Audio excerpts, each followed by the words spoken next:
বন্ধুরা, তোমরা এরকম অঙ্ক অনেক নানা রকম পরীক্ষায় দেখেছো, কিন্তু এই সমস্ত অঙ্কগুলো অনেকেই ভুল করে, বেশিরভাগ মানুষই ভুল করে বা বেশিরভাগ স্টুডেন্টই ভুল করে। কি করে?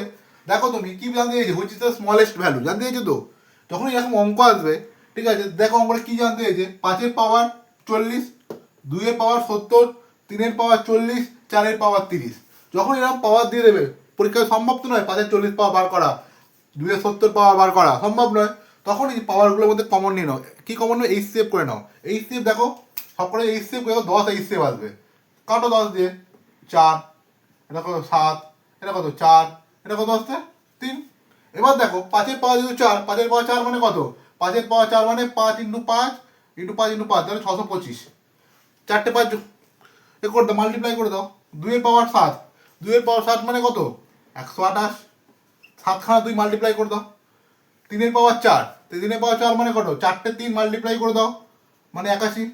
4-এর পাওয়ার 3, তাহলে 3টে 4 মাল্টিপ্লাই করো, মনে হয় হ্যাঁ 64।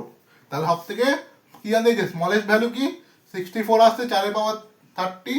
এইটাই হচ্ছে তাহলে আমাদের অ্যান্সার। তো এরকমই ইনফরমেটিভ ভিডিও পাওয়ার জন্য সাবস্ক্রাইব, শেয়ার আর ফলো করো। আসন্ন এক্সামেও হয়তো এরকম অঙ্ক তোমরা দেখতে পাবে।